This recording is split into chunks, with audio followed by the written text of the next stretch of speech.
So, I made a decision. I decided to make 2025 as the year where I played every single Metroid game in anticipation for Prime 4. Yes, all of them. Spin-offs included. Some of these I played for the 20th time, some of these I played for the first time. And while a highlight compilation of the best moments from those is in the works, it'll be a while before it's ready. But I still wanted to finish the stream series for ranking all the games on a tier list. So that's what this video is about. Subscribe if you enjoy, and let's rank Metroid games. I wanna at least go over what I'm thinking the tiers are going to be more like, cause there's a little more to explain. S tier, obviously, the cream of the crop. Peak fiction. Peak fiction, yes. A tier, games that are really, really good, but just don't compare to the S tiers. B tier, games that are still a really good time, just don't really go to the incredible tier that the A tier goes to. C tier, probably the rest of the mainline games that I had significant flaws with. The D tier is mostly there for the things that are not exactly what you would expect, like the spin-offs and shit. And F tier, well, yeah, you'll see. And I also want to get this disclaimer out of the way now. Just because a game is rated low in comparison to other Metroid games does not mean that I would rate it low in terms of all games I played.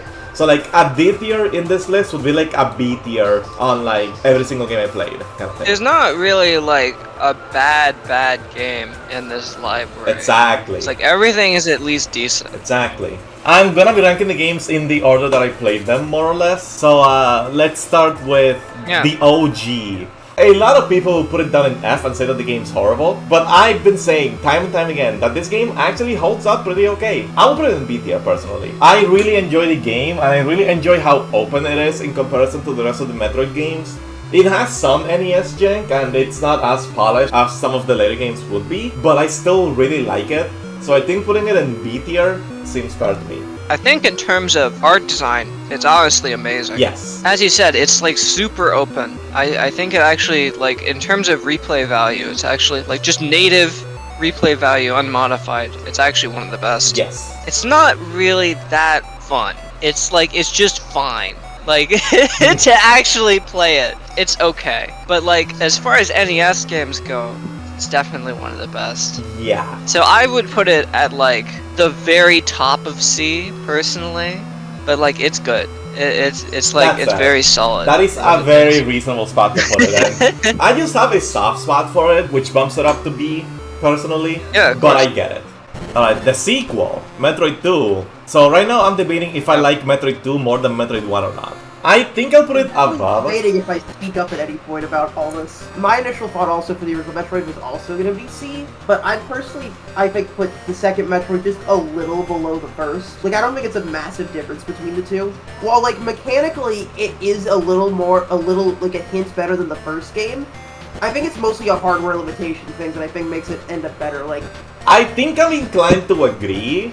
In terms of sounds controls, I do like how Metroid 2 controls better, but the Game Boy limitations still make it fairly limited, while it also doesn't have the openness of the original game, and fighting Metroids does get repetitive, admittedly. But also, to be fair, it is a game that's meant to play on the go, so it is inherently going to have a bit of repetitive content, because you're not meant to play it all at once, generally. That's true, yes. So. That is a real factor. I think thumbs up. I think for a portable game on the Game Boy, it's a pretty good take on the series. It's it holds up really okay. Even now, a lot of people say that it controls horribly, but it actually holds up pretty okay. It's a lot easier to get into compared to Metroid 1. Yeah, it's definitely one that I'd have a hard time recommending if you're not already a Metroid fan. Yeah. The atmosphere, the art design, and the music and stuff for the first half of the game, landing site up to Area 2, is really good, especially for a Game Boy game. Yeah. It has, changes in atmosphere from area to area. It's all very distinct. It has a good balance between more ominous parts and more upbeat parts. It's just good. It is a good world to explore for the first half, and then for the second half, it kind of just is more the same. Dude, it's always fucking Area 3 in the Metroid 2 versions. All three of them have Area 3 as the weakest one. It keeps up with the original game at the beginning, and then it falls off. It's interesting. It does what it can. It does stuff that's unique, and then it kind of runs out of things to do, and there's still more than half of the game left. Yeah, that's fair. And I think like that first half of the game is worth experiencing. It's very unique, but and it has like an atmosphere that wasn't really captured by either of the remakes. That's kind of all it's got going for it, to be honest. That's fair. Hello, Super Metroid. In my head, if I was making this, it's S or A, like, obviously. You guys might kill me for this one. I'm debating between bottom of A or top of B. I have a lot of mixed feelings about Super Metroid as a whole. Nah, that's fair. I think bottom of A seems fair. Super Metroid is one of the most fun room exploration games ever made, and then it also has combat in it that sucks. That's fair. Yeah, it kind of does, actually. You're kind of right. Super Metroid's fucking atmosphere is... It's fucking- good. It's incredible. It's almost unparalleled, I want to say. That, and also, At least on there the is no system. game with a run button that is quite like Super's. The feeling of Samus being like this heavy chunk of metal that you have to like jump, like align things, you know, move through some hoops to get it going, and then it fucking careens through the sky, and then you run into a random bug and you lose it all. No, I was gonna say you run into a missile pickup and then you have to wait 11 minutes for all of them to register. I don't need to say it. Super Metroid's movement is one of a kind. It's one and of a kind in both the best and worst ways you can interpret it. God, that one flower hallway at the top of Red Tower, you know the one. Mm-hmm. In terms of actual game progression, Super Metroid might handle it the best because there's like a clear intended line that a first-time player is supposed to take. I'm going to cite my story of the one block in the elevator room that leads to Kraid. I was gonna say, for my first playthrough, I Shoutouts. did not have to use the internet at all and was able to get to the end of the game. Yeah, I didn't. Shoutouts to me as a kid who played the game in literally the worst possible method because I had Suitless access to Meridia. elevator tools. Suitless Meridia. Still, suitless Meridia, bomb jumping up the Red Tower twice. I Like- still like the game. That's the Yeah. miraculous part. The movement is definitely one of a kind, and it has some drawbacks to it. Unironically, the thing I dislike the most about Super Metroid is how long doors take to load.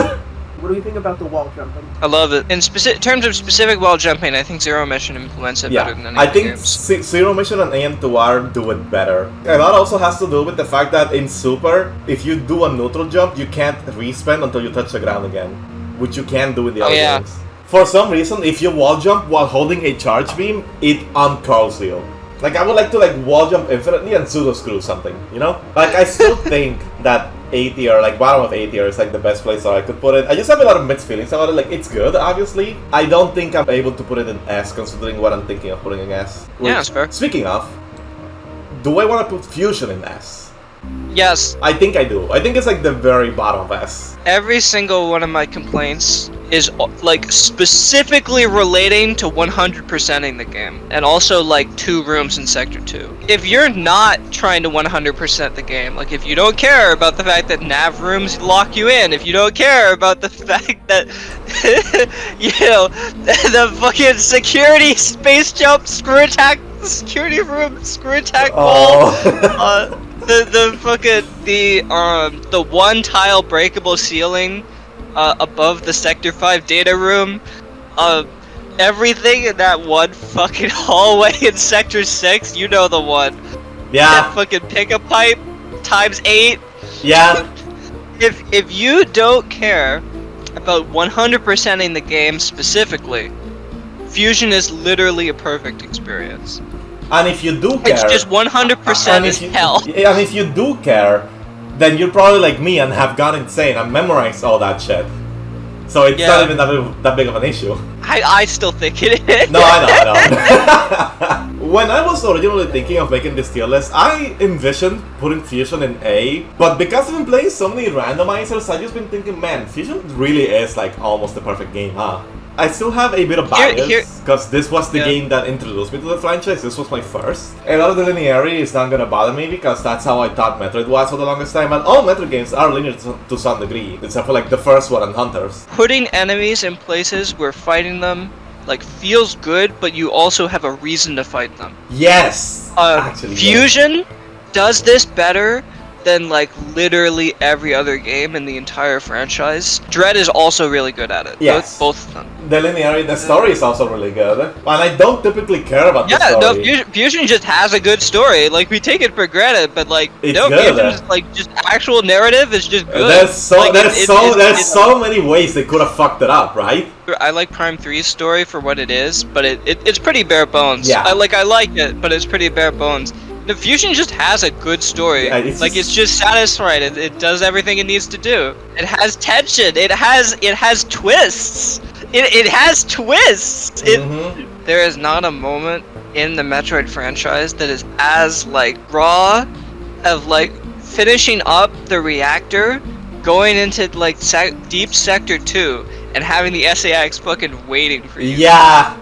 Actually, it's so good. Speaking of the SAX, the fucking footsteps, they're so good. I genuinely think that Fusion might have my favorite sound effects in the whole franchise. The crunching sound whenever you hit something with the charged plasma beam. Or like the super missile hit, genuinely so fucking good. The power bomb whoosh. Yeah, no, it definitely deserves to be in S tier. The game's so good that the first game that shared an engine was also with the Fusion engine, Zero Mission. I mean, it's A tier. I like it better than Super, personally. It's definitely honestly, it's really good. Yes. The room design is amazing. It has probably the best, maybe not the best 100% root, but in terms of like puzzle rooms that have like things to collect stuff in. Like the process of like the actual rooms themselves that you collect stuff in. Zero Mission's my favorite. Jed has the best speed booster, but in terms of non-speed booster stuff, ZM does it a bit better. ZM definitely does those better. It's so good. In all regards, except difficulty specifically. Like if you just like don't worry about difficulty, I think ZM might actually be the best. Like maybe even better than Fusion. The enemy placement is really good. It's just enemies are too easily dispatched. And even with the even if there was a way to like keep the balance in check, the moment you get super missiles, it's over. The moment you get wave beam, it's over. That's also true. It's definitely the best way to experience the original, by playing it this way. And like, I obviously always have a good time with it. It has some of the cool skips as well. I don't really have too much to say about it other than the fact that it's very good. I give it a lot of points for having my favorite Kraid fight in the series. I like the one in Dread. It's also the only difficult fight in the whole game, but like, you know. Well, yeah. Ridley has the exact same amount of health as he has in the NES game. Is so funny. Yeah. When you like really examine all the little things, Fusion is a more well-rounded experience, and it comes out on top. Yeah. But I don't think ZM is that far behind. I think it is really good.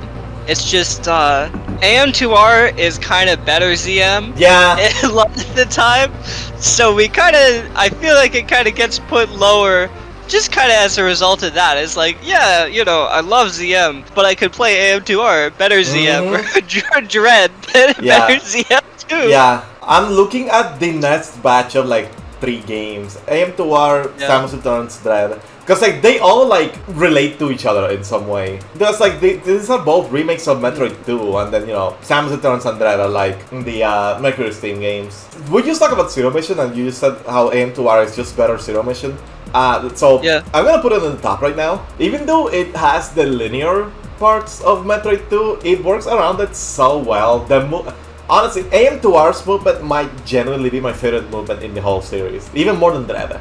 Like, AM2R did the impossible and made Metroid combat really good. It is incredibly good how the combat is, and it's unlike Zero Mission, the game actually tests you on stuff. The game's actually kind of difficult sometimes. Unironically, alphas are like one of the most fun things to fight in the whole franchise. Yeah, one of the things that makes AM2R so good for me that I wish I had, especially on Fusion Rando, was the strafe key. Being able to lock my aim to move straight up or like forward and then walk backwards without changing my aim. Technically, it does exist in Super. We don't talk about the moonwalk. Okay. But yeah, it's like being able to like strafe makes combat feel so fluid. Especially against like the Zeta Metroids. You can just like walk backwards and then just missile them. Yeah. Like imagine how good that will be on Yakuza. The level design is so good. Like it's somehow very very accurate to Metroid 2, like incredibly accurate, but like you don't think about it because of how seamless it is in this game's engine, you know? By far, the most fun morph ball physics Yes. of any Metroid game by so much. And you can speedball very easily. You can speedball really easily, you can jump ball really easily, you can like instant morph into stuff. Having one button morph on a trigger just feels Yes, like... it does feel extremely good. With Dread it's a little stiff, but it's so freeform in AM2R. It's very easily to just get a speed booster, then space jump with the speed booster, and then when you land, you just speedball. Yeah. And then you can keep it. And like, if you're good at the game, it's like genuinely one of the best feeling games of all time. That said, in terms of like normal enemy design, mostly room by room design, I actually would put Fusion higher. That's fair. AM2R's boss fights are so good. They are. In terms of total, I would rank Fusion higher, but it's very close. For remaking Metroid 2, a game that has a lot of things like that would be going against it, they did an incredible job. Because there's so many ways that it could go wrong. Case in point, Samus Returns. The thing is, this game has issues. I would still definitely put it over the original game. That's fair. I would not. But I get it. When this game first released, I would put it like all the way up here in like 80 or something. Now that I had time to settle with it, and then I have another remake to compare it to, I have Dread to compare another Mercury Steam game to. There's a lot of issues with it. Like, this is the longest 2D game, and I really like being able to blast through the 2D games really fast. Samus Returns is longer, but I think that's mainly because of the way the progression is compared to Dread. Yeah. Because like in Dread, there's other cool speed tech you can do. There's like stuff you can skip. In Samus Returns, I think you have in terms of separate. like a first playthrough, 100% playthrough, Dread is longer, but there's so much more opportunities for time save. Yeah, it starts off promising because like it has a lot of cool things about it, but then it has like so many things to keep track of. The map is humongous, like way bigger than it has any right to be.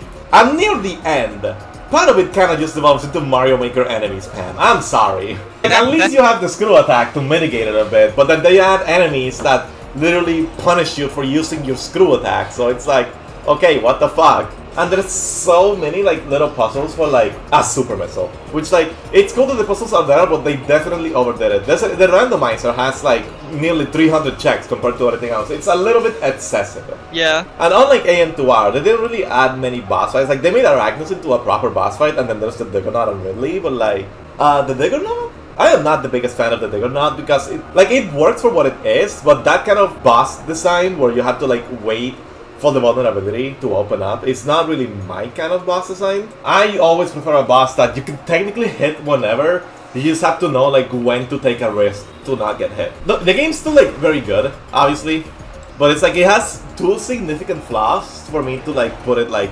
above the OG. Oh yeah, it also just feels a lot worse now that Dren's here, and Dren's just like, it just feels better, you know? If I'm gonna give this game 1 point over the original Metroid 2, and maybe even AM2R, I really like the Metroid Queen fight. I think I like it more than the one in AM2R as well, but like one really good boss fight does not make up for the rest of the game flaws for me. That's fair. Also, the fucking Chozo Laboratory. The music is so good. Like, that is one thing that I will say. Mercury Steam is not really good at making original songs. They make good remixes of previous Metroid songs, but in terms of original compositions, Mercury Steam, not that good. Like, they fit the ambience well, but they're not really that catchy. Except the Chozo Laboratory. Chozo Laboratory is peak. I think Chozo Laboratory is the only like Mercury Steam original that I actually really like. I wouldn't mind that the sort of enemies had like a very clear weakness to like two particular things if melee counter wasn't such like just an omni tool. And like I get it, it's the gimmick of the game, but like they overdid it, and it's a pace breaker as well. So it's like I don't think it's actually. I think people make it out to be more of a pace breaker than it is. Yeah. It's worse in the early game, but like once you get like charge and you get like one beam upgrade, it's pretty manageable. Yeah, it's very manageable at that point. It's just yeah, at the start it's a pace breaker. Later on, it's not that bad. Yeah, and especially when you get plasma, you don't really need the thing then. It's not so much even that it's a pace breaker, but more so it's just giving every type of enemy the same solution makes them less interesting. Yeah. I really like what they did with the Metroid mini bosses in this game. I think like almost all of them are really good.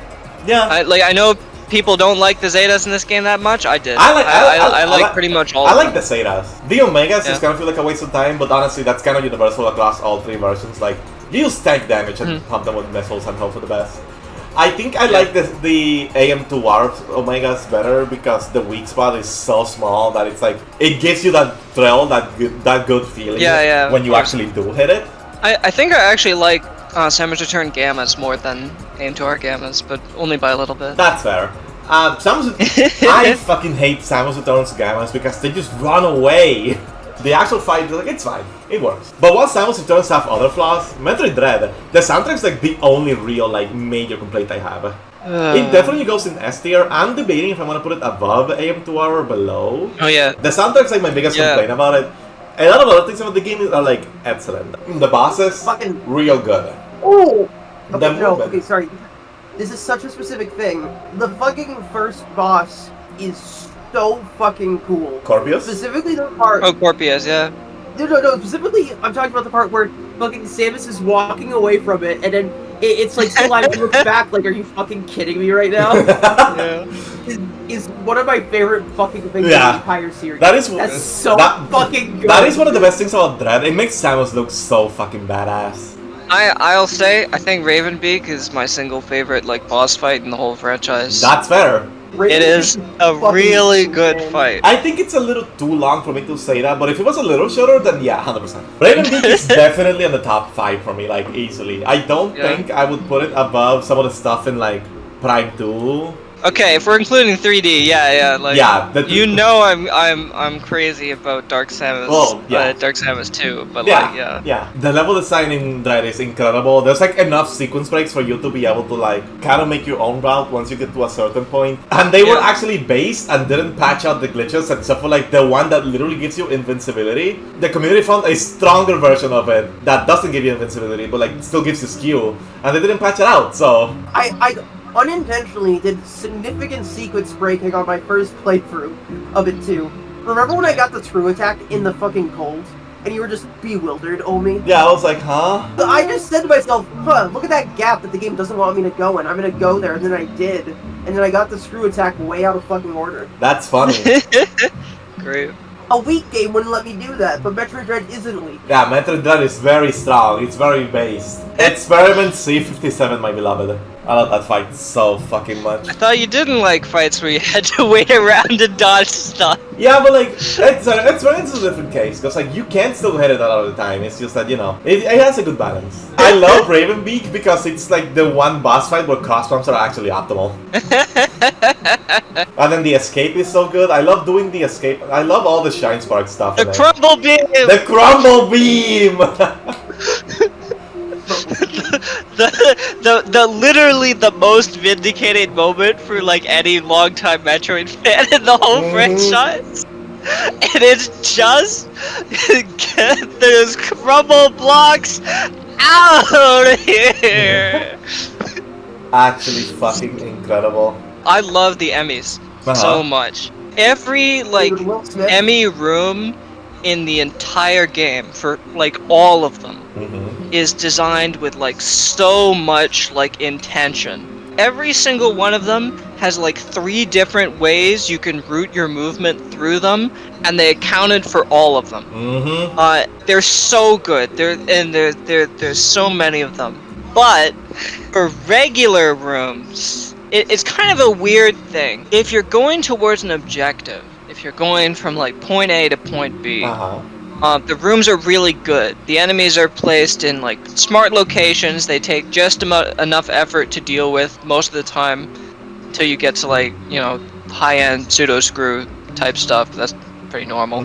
But the upgrade placing is kind of slapdash, I guess. A lot of upgrades in the game are just kind of lying around. It's kind of like Other M kind of has it too. A lot of the time you aren't really incentivized to search for upgrades. You just kind of find them, and there's like a puzzle to get them, and the puzzle's fun, but it's usually pretty basic. There's a few that are really good. not including every single speed booster one, which is obviously peak. Yeah, But, Samus Returns has the same issue. I think Samus Returns actually handles it better, but Really? like, yeah, I think a lot of It's, the issue also comes from the fact that other M made it so that when you get a missile, you only get like a very limited amount, versus the other games where you get 5. So like if you get 5, there's gonna be less of them, so every single one of them is gonna feel more valuable.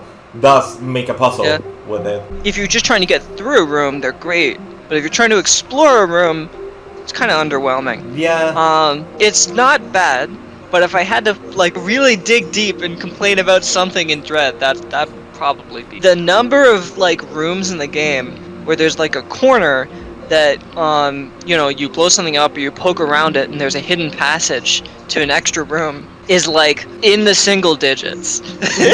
Yeah. The process of finding the puzzle is kind of missing in Dread. Yeah, that's fair, yeah. If I had to pick one thing to complain about in Dread, it's the fucking Chozo robots and Chozo soldiers. There's way too many of those. The fights are good, but the repetition makes it kind of obnoxious. There's a few too many Lancers, like straight up. Yeah. There's too many Lancers.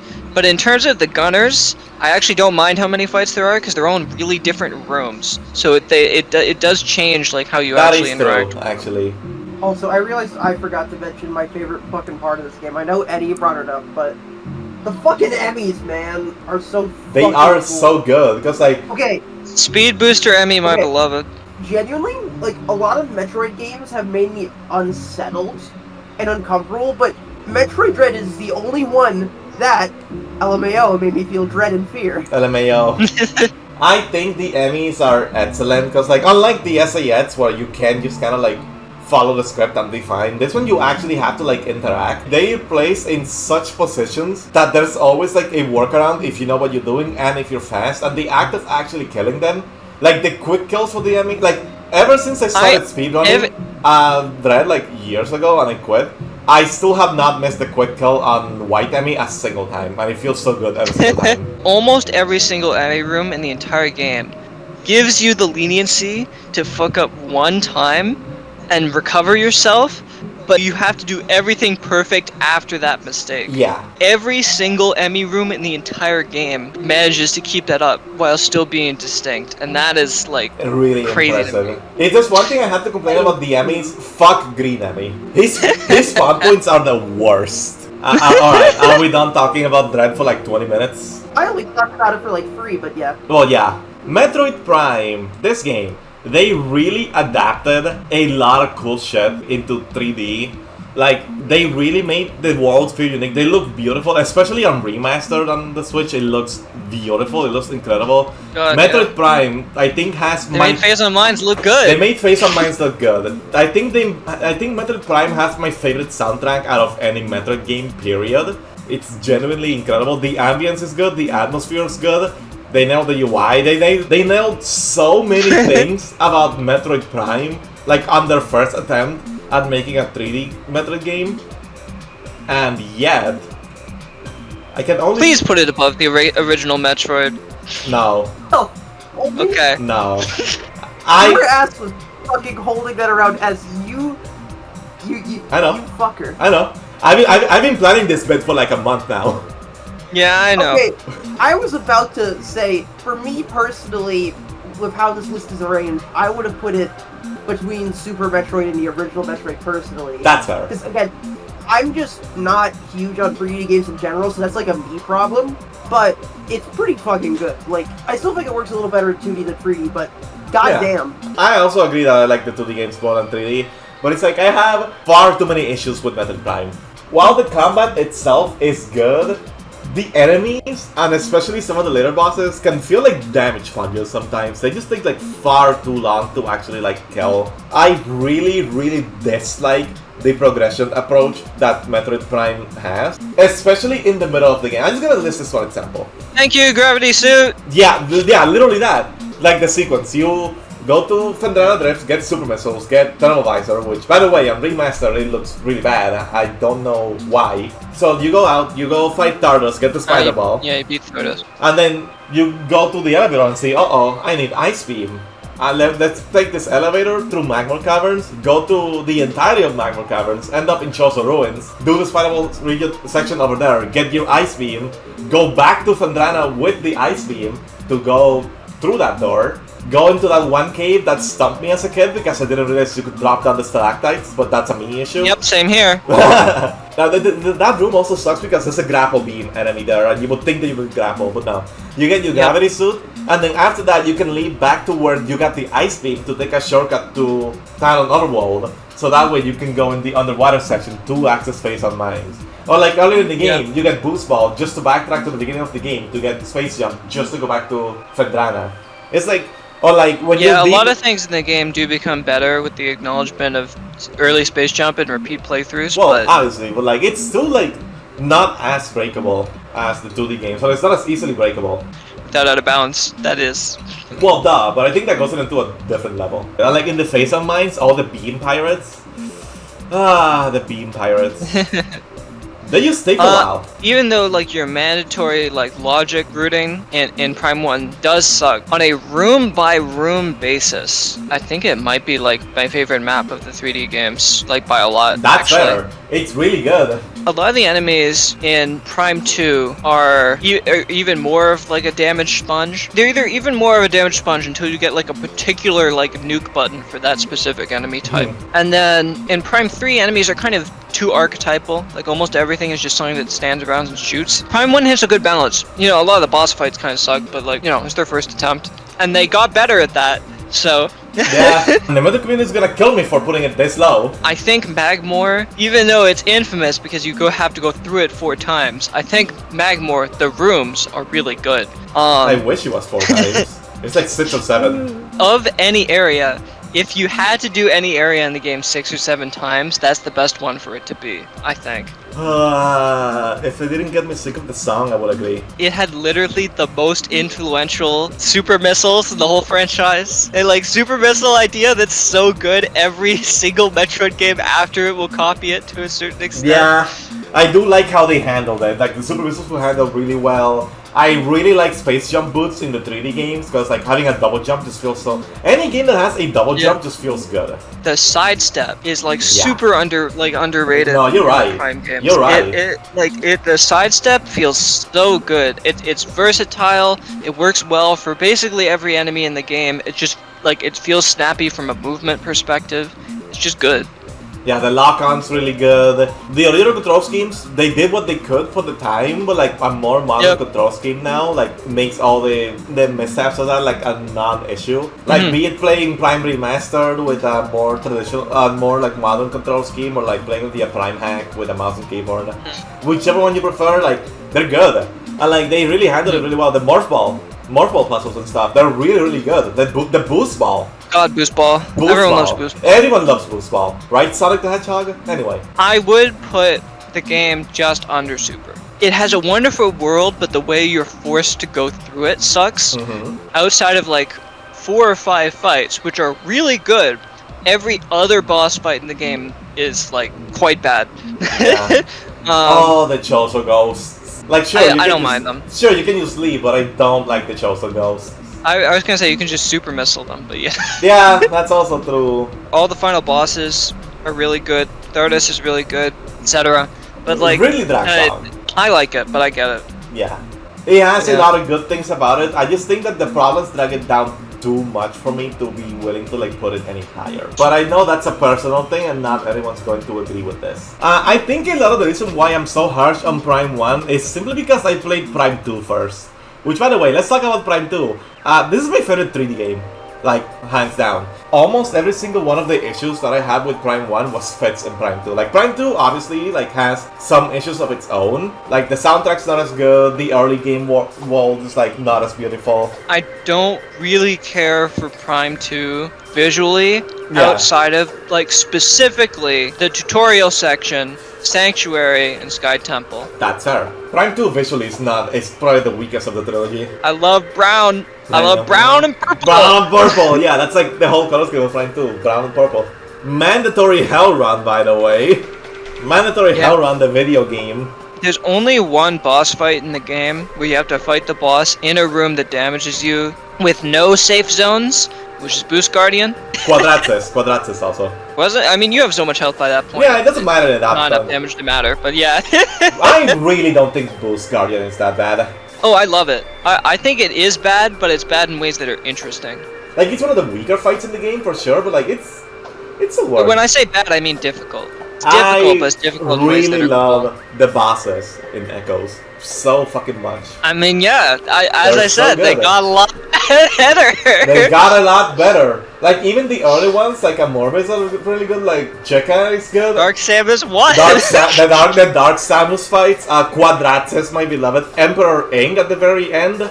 So many good boss fights. Even Jaika. So many good fights. They made... Boost Guardian. I think Grapple Guardian's actually like a pretty fun fight too. Yeah.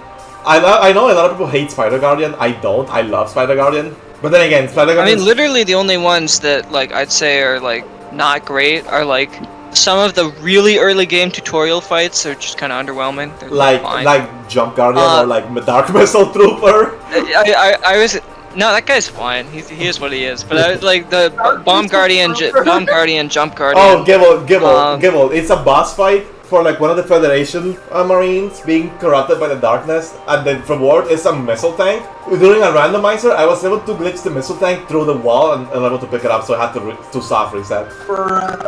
Amazing. But yeah, go ahead, Eddie. What were you saying? Power Bomb Guardian. Okay, yeah, I'll give you Power Guardian. That guy pisses me off. Yeah.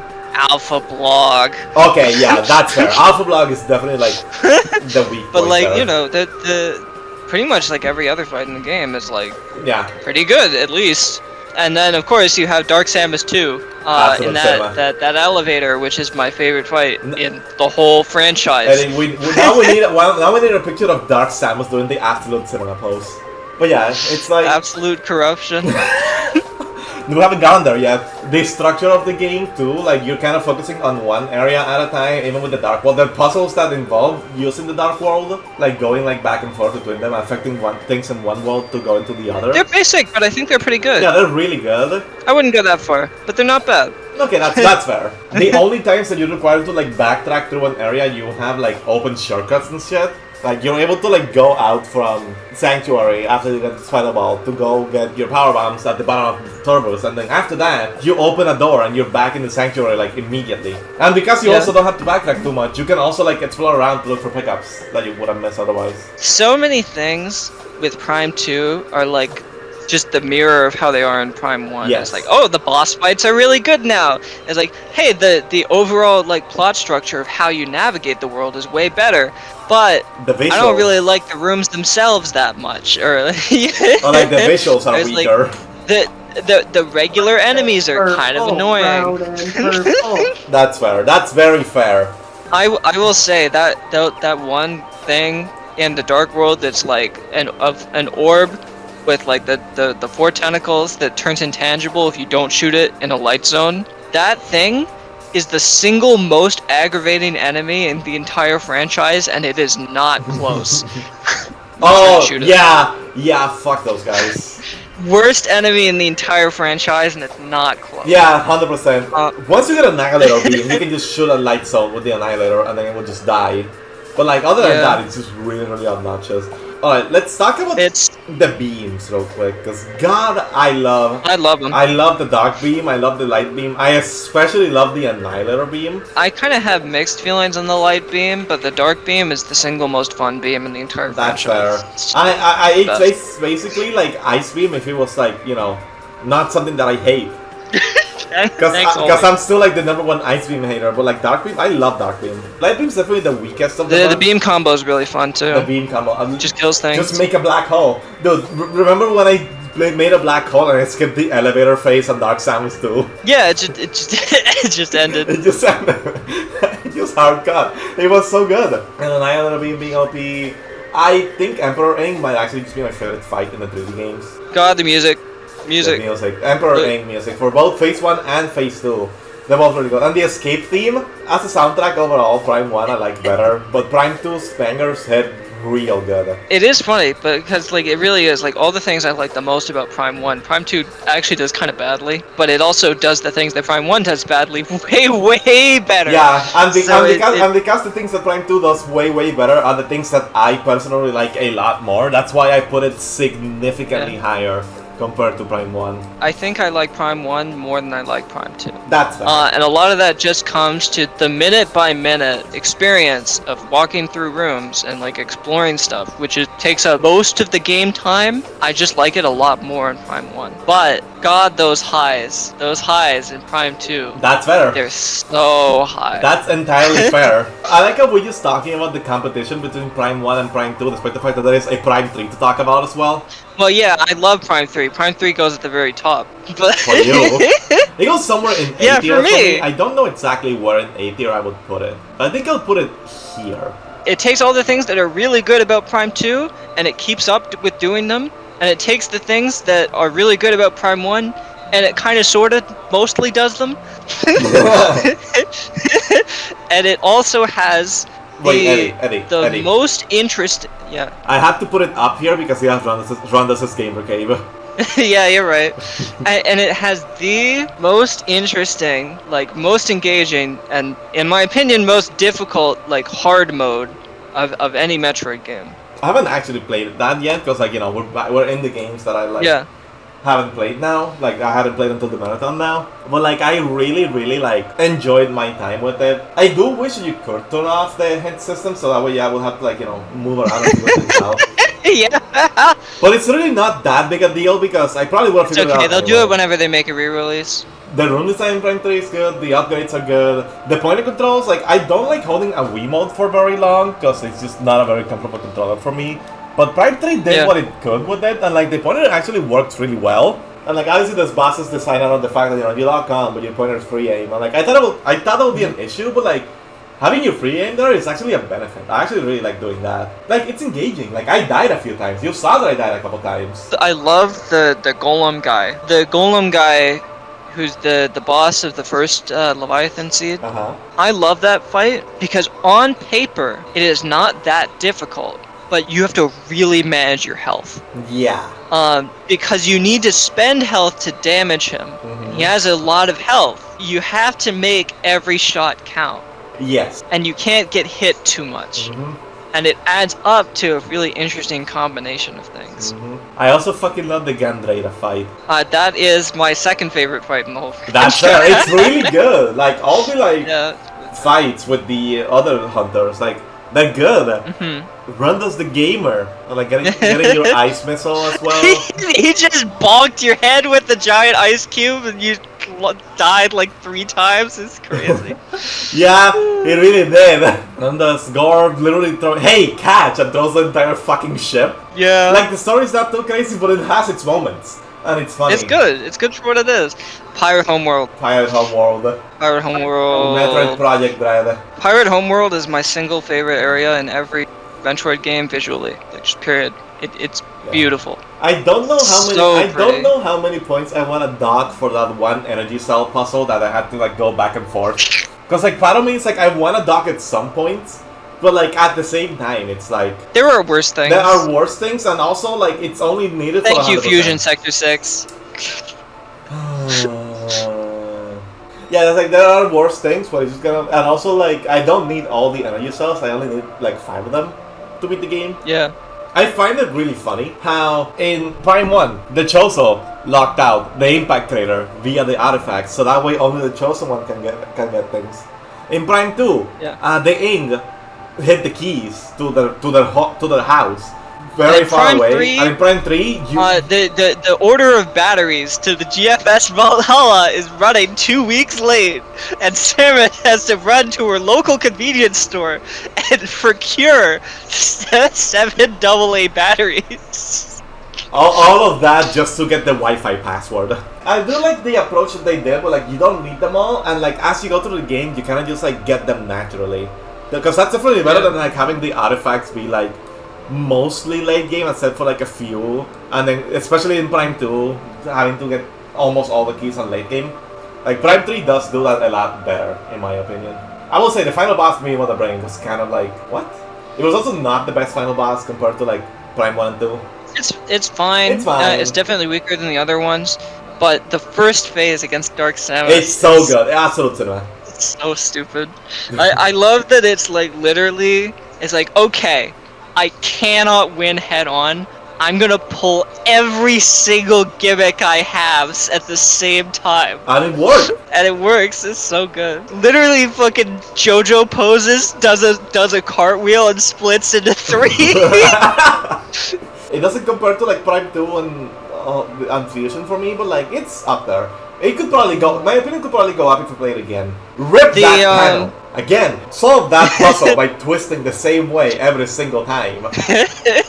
I don't mind that thing at all. No, It it's funny. silly. It's funny. If I were to add 2 complaints, and I only really have 2 ones, is that the game. I guess there's 3. The main one is that regular enemies are too similar to each other. 85% of all regular enemies in the game are like guys that stand around and shoot bullets at you that do more damage if you're not in hyper mode. Yeah.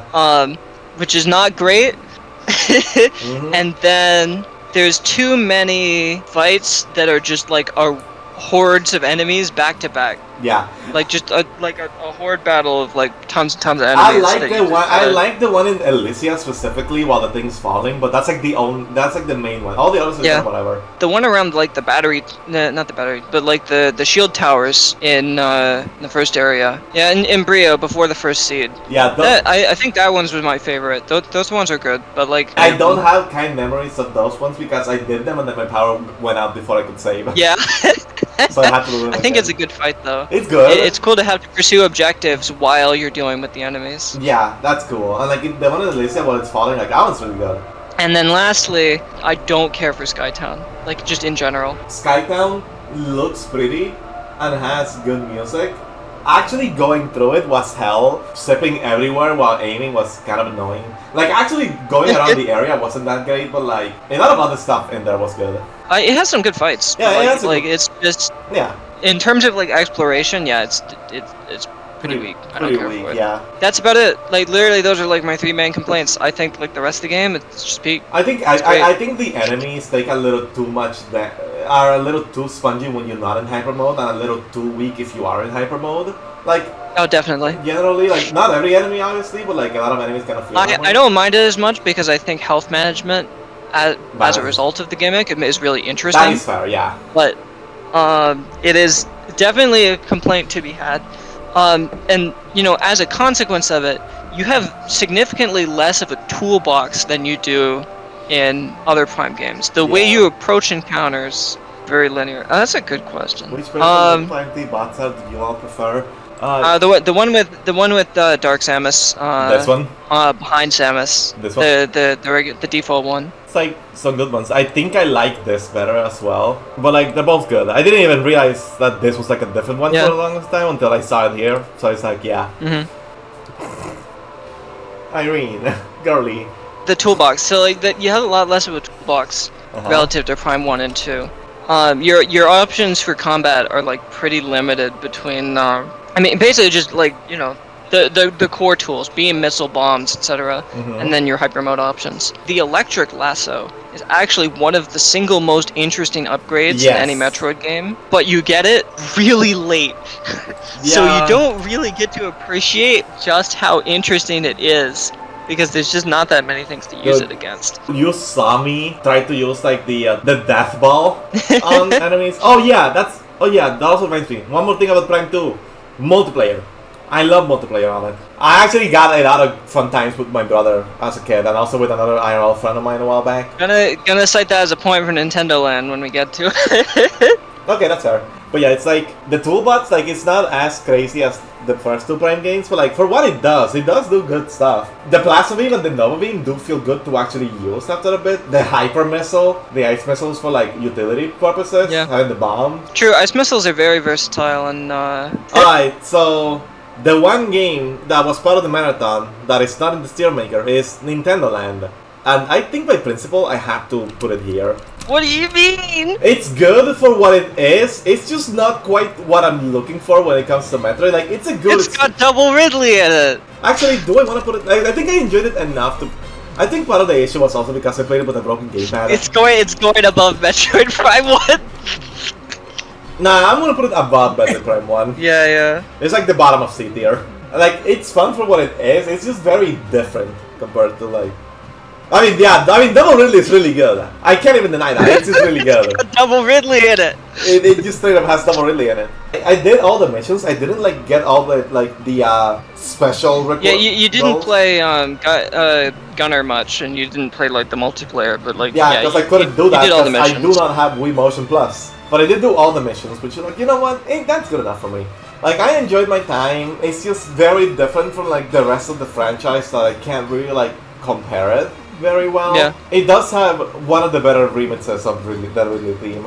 I think it's the best. But that. I don't know if I put it as the best, but it's definitely up there. It's really good, really good. But I don't really have too much to add to it. Like, it's just a fun game on its own right. It's not quite a Metroid game, but like, it's fun for what it is, you know? I really like it just because there's a lot to it. There's movement tech, bosses have like quick kill setups, two completely different ways to play the game, and all the enemies account for both. There's multiplayer for co-op and versus. Yeah. Both are really fun. It's a pretty good hide and seek game if you want it to be, Oh, not yeah. even just like for straight up deathmatch. Yeah, I think Nintendo Land is like the one that I had the least, that I didn't like experience like all of it. Everything else I experienced like most of it, but this was like the one that I didn't. The map design is really good.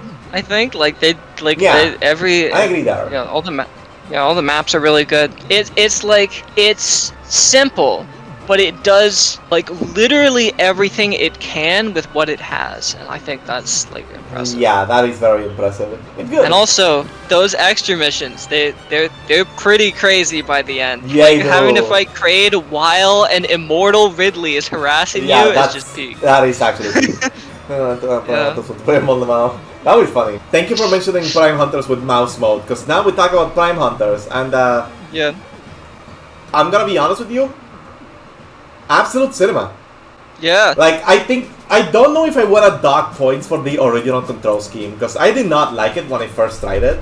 But like trying it with keyboard and mouse. I think the original control scheme is perfectly fine for everything except jumping, specifically. Yeah, but like it's like now playing it on mouse and keyboard makes it feel so much better, and there's so many good things about it. Like obviously it's a budget title. It's not gonna be like as good as the other Prime games. It's fucking Quake. It's just Quake. Yeah, but like it for what it has, for the budget it has, they did a lot of cool things with it. There's so many weapons that you can use. All the hunters that you like face off against every now and then. Fucking Silence fragging me with the fucking electric gun just for me to copy it. Silence, he just runs at you until you shoot him too much, and then he runs all the other way around. Yeah, every weapon feels good in some way. Some of them feel better than others, obviously, but like every weapon feels good in some way. Battle Hammer, it just needs 30% more damage. Yeah, Silence, my beloved. Trace is giving me nightmares thanks to Irene. I love the fight where it's an escape sequence and Trace ambushes you, and it's literally a hide and seek mission where he shoots you if you take too long, and the timer is just ticking down. Yeah, it's so good. He's like, I'm playing to my win condition, and my win condition is timing you out. The music that plays when you find like the Guardians. Yeah, it's so good. And like it actually does have a bit of open space, you know? Like after you get a few of the things, a few of the artifacts, the game like opens up a bit. Once you get to the third planet, you can just do stuff in whatever order, basically. Yeah, so long as you have like the beam to open the doors. Once you get Battle Hammer, like the game basically just completely opens up. Yeah, there's the really good space room with like the broken mother brain as well. The game is so fucking pretty. I don't know how they did it. Yeah, obviously it's pixelated, but like with an upscale, it looks really good. I really like Prime Hunters for what it is. Even if you fall off a cliff and instantly die. It's so stupid. I like, really the only major complaints is the major bosses you refight. There's only really like one version of each of them that's like really like different. Both difficult and good to fight. Like the last pillar and the second last eyeball are really good, but then the rest of them are kind of just there. And then the final boss being like, you want to be Metroid Prime so bad. Oh god, no, okay, you do not get to insult Guerrilla Phase 1. Like, holy shit. Okay, that's fair. It is good, it is good. Like, Guerrilla Phase 1 is like That is a top 5 franchise fight. Okay, but you wanna know what the actual best part of Prime Hunters is? You can rocket jump with the hyper beam. Do you wanna know what the second And best? the Omega Cannon. You wanna rocket jump with the Omega You wanna know Cannon. what the second best part of Prime Hunters is? They have fucking everything in the multiplayer. It's literally Quake. It's just Quake. Yeah, it's just Quake, but it's Metroid. The multiplayer It's so has good. so much to it. It's insane how much it has. Like it has so many maps. It has so many modes. You can play as like all the hunters, and you can have team games. You can like customize it to your heart's content. Like it has literally everything. It is the best multiplayer that a Metroid game has, and it's not even close. Even more so than the game where Metroid multiplayer was its main feature. Yep, We'll get there. we'll get there. Your mods. We're not Check we're your not we're mods. not checking our mods yet. There's another game in the know. there's another game in the DS that we have to talk about, and I'm gonna be honest. I think this is the F tier game for me. I'm not a pinball person. I like it for what it is. I think it's like it's pretty, but yeah. It That's says a lot about the game that I could only beat it with save states and an infinite life sheet. It's so funny that like every single like licensed Nintendo pinball game is like ludicrously difficult, except for like specifically the Kirby Mass Attack one. Prime Pinball, like it's cool that they adapted a lot of the Prime It's pretty. stuff. Like visually, Yeah. the game is amazing. There's no Magmore but, caverns, so you know we win. It's the best version of Prime One. There's no. I'm gonna keep making that joke till the day I die. You can tell that I'm looking for positive things to say about it, and that the list starts and ends at it's really pretty, and the final boss is pretty good, I guess. Yeah. And Yeah. that's it. That's Like, the list. it's a cool adaptation, but it's not really that fun to play.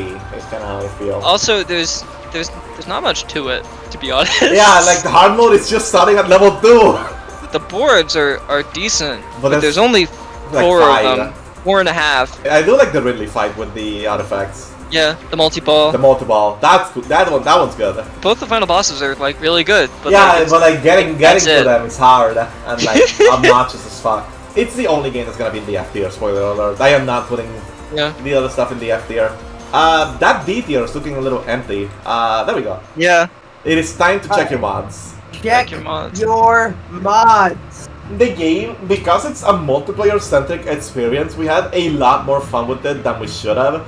Simply because it's funny. I'm thinking about all the levels where we had to guide like the glowing balls to those specific points, and the lag was just enough to make all of us get impatient and fuck up each other's plays. Yeah. Remember how I was talking earlier about how Metroid 2 is ruined by the system it's on? Yeah. Uh-huh. So Metroid Prime Federation Force Yeah. is another Metroid game that's ruined by the system it's on, I think. I think Let's it's be only honest. as functional as it is because of the system it's That's on. also true. That shit barely functioned. Some of it comes down to the fact that we did it in a janky setup via Cedra. GameCube legality issue. Yeah, it was literally a GameCube legality issue. I think that if we played it single player, it would probably go down here in F tier. Oh, absolutely. But, 100%. but because we played it in multiplayer, we had a lot more fun with it. We had a lot more shenanigans to do. Mud tried to take my mech a few times, and I hate him for it still. The concept of the game, like, it's a good concept, and it has some pretty cool ideas, like the Adam mech level, so like, you know, the final boss literally being a giant Samus Spider-Ball. Like, the game has its highlights, it's just that, you know... Jeez, if Samus hadn't come to save you guys, you would have been toast. And Sam, when you do like a 10-minute mission, Samus comes in, does one thing, and the fucking cutscene's like, "Whoa, guys, Samus really saved you there," and I want to strangle him. Yeah. It's like, He's right, the game is barely held together, but I see the vision. Like, I still think that the biggest flaw of this game was the time that it came out. That ruined the reputation. Absolutely. The game actually did better than what my expectations were, Same. but not enough to put it over any other game. Well, yeah, absolutely. There were about 5-6-ish levels of the 29, if I remember right, that were actually pretty cool and pretty good and pretty unique, pretty involved, etc. Like it has high points, but it just doesn't keep it up for like their whole runtime. It's like occasional points of being a genuinely like pretty engaging and cool experience, surrounded by a lot of stuff that is just very mid. If you have the right crowd, even the worst games can be really fun. And I think that alone saves it because of the encouragement for multiplayer. But like, God, the game's kind of dog shit when you think about it. It's Also, another thing I wanted to mention is the game's balancing is like remarkably terrible. I think. I love stun locking. yeah, No, cause sometimes the game would be like, okay, to get the bonus, you will need to do this insane boss fight. Oh, I don't mind with that, 4 but yeah, people. you're right. yeah. No, and then other times it'll be like finish the stage within 20 minutes, or you know, get all the eggs. The difficulty of them is so variable. Yeah, it's very all over the place. Yeah. And we missed the And we missed the best ending because we missed one egg. The final stage is fucking hilarious. I just like how it fucking starts and immediately is like, yo, look, it's the Federation Force fleet. They're dead. Wow. Like we get introduced to this random ass guy who we've never seen before. We don't even get his name. And he's like, hey, we got a problem here, and then he's dead. Yeah. Why they Where want would him? He doesn't show up anywhere else. Yeah. Why? They were just referencing Other M. Oh my god. Yeah, it's like Oh the my- game was funny to like make fun of, but like as an actual game, it's really not that great. It is moderately fun to play, and it has high points that are like decently cool, but there is really just not any standout part of the entire game that makes it like worth experiencing or even re-experience. Like re-experience it, but even just like recommending it to people to experience for the first time. And you would think that, It is the catch will fine. be blast ball, but that sure was. It is worth playing for 10 minutes. That sure was an activity with it. Maybe this is an insane thing, but I genuinely think the game, if it was remade, could actually have really good potential. Yeah, I Really agree. good. I agree 100%. At a purely conceptual level, I actually think it's pretty good. Yes. I'm not generally a fan of multiplayer games where you go against your friends, and much prefer ones where you work with them. Uh huh. And I feel like that's actually a not too, like, a slightly underrepresented genre just in video games in general. And that game, in terms of the game, in the co-op aspect of it, was honestly, I think, one of the best aspects of it, which granted, is not helped by the fact the rest of the game's utter dog shit. And it also isn't helped that this is not the franchise where you typically do this kind of thing. But a lot of the multiplayer aspects, I think, genuinely feel fun, because a lot of the things are the kind of things that would, well, as we established, it would be effed to hit single player. But a lot Check of the your mods. check your mods, are very fun done with your friends. Like, you know, that one mission where we had to push things, and there was the storm that... the minecart. Oh, the minecart mission. The part where we pushed it out too much at the very beginning. And then we It got died. stuck in the, we got it stuck in the jammed in the door. Both of them exploded in the storm instantly, and it just cut us back to the mission select. That was funny, but like that the stuff like that is cool. It is genuinely No, cool stuff. I was trying to get... I actually think, like, that mission concept is really good, and also, the way we fucked it up was fucking hilarious. And I don't think it's good. I think it was very funny. I genuinely think the concept behind that one is good, and I liked pushing. In that case, there was like a role for everybody to take on the team, and that made it interesting. Mm-hmm. Because you could have the two people pushing, and you had the two people who were facing off the swarms of enemies, so you could do it safely. And I thought that was pretty engaging. Yeah, that kind of stuff is really good. I mean, obviously that's not every stage, but that stage, for example, I think was good. And I do need to specifically mention the balls, because fuck them. I think they're hilarious, but yeah. Yeah. Fuck them. Okay, not in a good I'll way. say Not in a that good mission way. where we have to guide the explosives around and also deal with approaching aerial enemies to the end of like the airship that we're on, which keeps getting more holes as the mission goes on. I thought that was like the best mission in the entire game. That was I thought definitely that up was, there. No, that one also had that you know, shit where you that have was to split the task between anti-airing, dealing with the enemies, and completing the actual objective. I thought it was really good, Yeah. but like it's when the game has split roles is when it's at its best, and some of the stages just don't really have that in any capacity. I feel Like some stages kind of have it, but Yeah. I feel like most of them don't really have it at all, which is a shame. yeah, I think it would be cool if some stages were like more basic, like gotten down together. But like, I think if most of them were gimmicks like that, the game would probably be a lot better for it. Because it would be like more Like, engaging. Yeah, I feel like if half of it was gimmicks like that, and the other half... The other thing is, of course, the shooting needs to be better, Yeah. or more interesting than it is. Because I think maybe I wouldn't be so focused on the co-op aspects if the shooting was itself more interesting, because the shooting isn't good enough on its own to just be fun. Yeah. So if the shooting was more interesting and it in general had more of the co-op sections focused on, I think it could be really good. Why the fuck is Fred Force the game we talked about the longest out of all of these? Because this is the only one I've played recently Check at your all. mods. I can actually add insight to. Both of you giving different responses is so funny.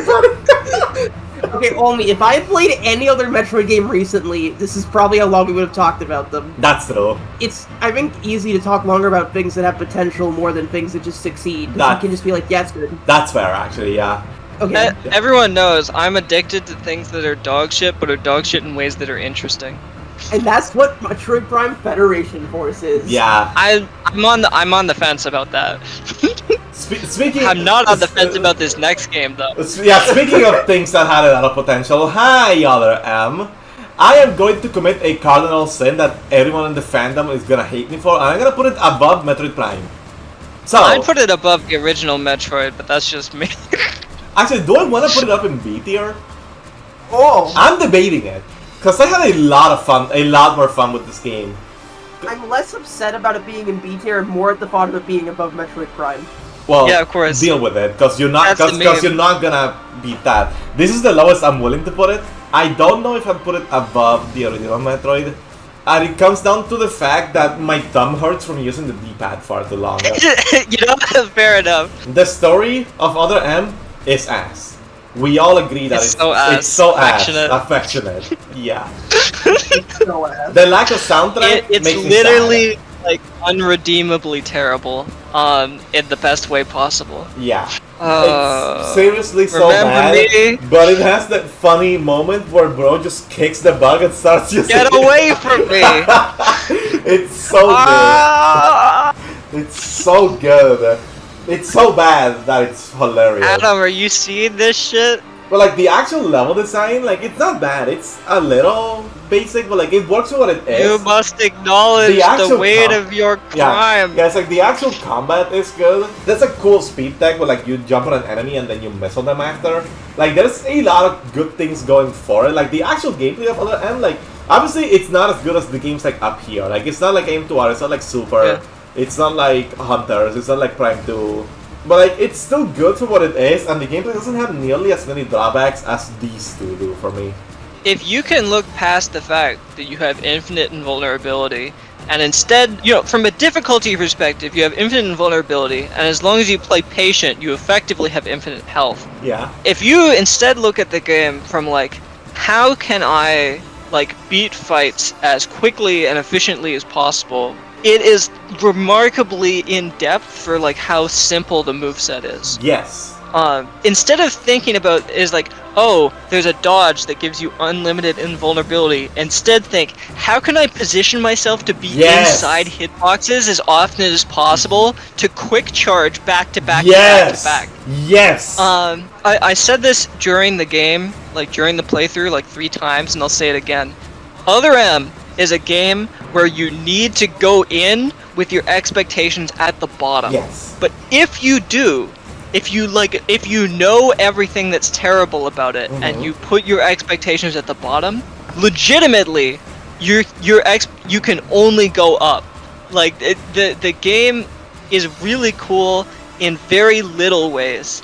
And genuinely, in terms of like room to room exploration, it's usually pretty good outside of like a few like very stupid things that are pretty It's like, rare. the thing is that I knew everything bad about. I knew like literally every single story beat, except for the fact that Anthony survived. That's like the one thing that I didn't know, and that was like the one good thing about the story, that Anthony the fucking goat is alive. Why is MP's death animation the exact same as the one in Ethan P4? But yeah, it's like I love that. The gameplay's good, the room design's good. Like I knew about the pointer sections. The legendary final encounter against Yeah. one of the main Yeah. villains of the game, the leader, Yeah. happens 5 minutes after but- he's introduced. Yeah, but because I knew about like all that stuff, I knew like what to do. I didn't get a chance to get frustrated by it because like I knew what I was getting myself into, you know. So like I knew the bad stuff and knew to expect it. so I was able to like really appreciate the good stuff that I didn't know about, you know? And there's a lot of good stuff about Other M that I didn't know about. So the fact that I am rating it... The second coolest hard mode in the entire franchise, forced 0%. I knew I was gonna like Other M more than most people going in, simply because of A, who I am, B, the fact that you, Mr. Eddie Games, hyped it up to me so much, yeah. C, the fact that I know people exaggerate the negatives all the time, so I was like, it can't be that bad, right? And the only... it is, but there's also good points. Like, literally, the only reason why I'm not putting it on top of B is because my thumb hurts if I play it for far too long. The thing is, the things that people say about, or like bad about this game, they're right, it is that bad. But also, I think there's like almost an equal number of good things. It is a remarkably excellent speedrunning game. That doesn't mean something to everybody, but it does mean a lot to me. How much is that good if you're gonna put it against like all of these games? Like especially Super Metroid. Yeah. Like this franchise is known for being remarkably good for speedrunning. So how strong of a point is this gonna be? If anything, it says that, you know, it deserves to be part of the pack, but I don't know. This game wants to be Fusion so bad. It wants to be Fusion so bad. But like honestly, it did its own thing.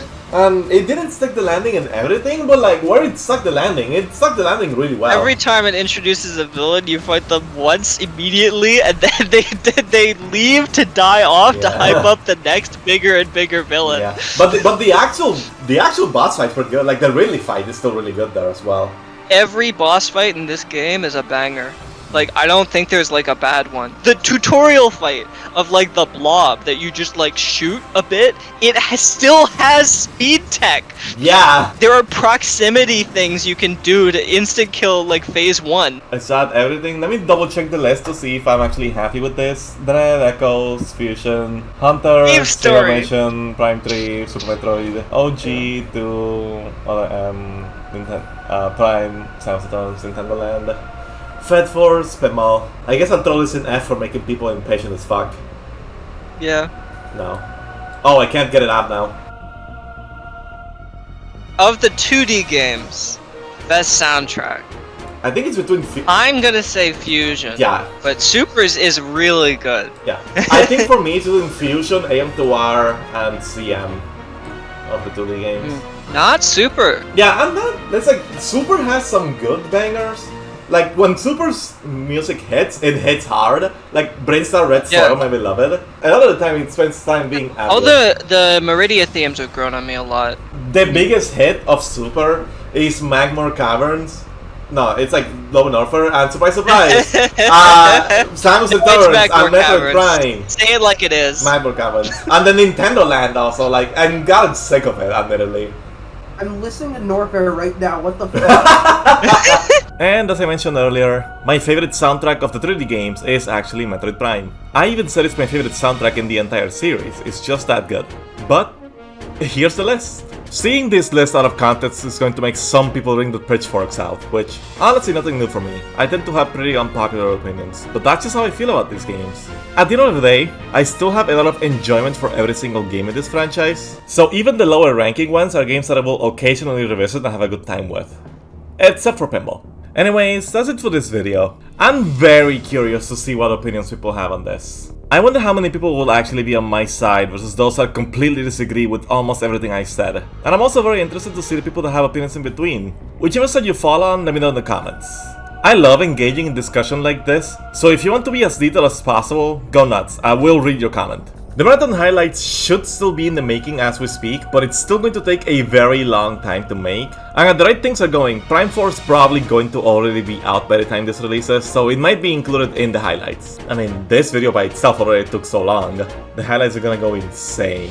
Anyway, before I leave, I just want to announce that I recently launched channel memberships. I'm still in the process of figuring out how it all works, but I can give shoutouts to members that give them early access to videos and allow them to use emotes. I'm trying to save up for a Switch 2 right now, so any support would be appreciated, but don't feel obligated to. Like the video if you enjoyed it, thank you all so much for watching, and take care.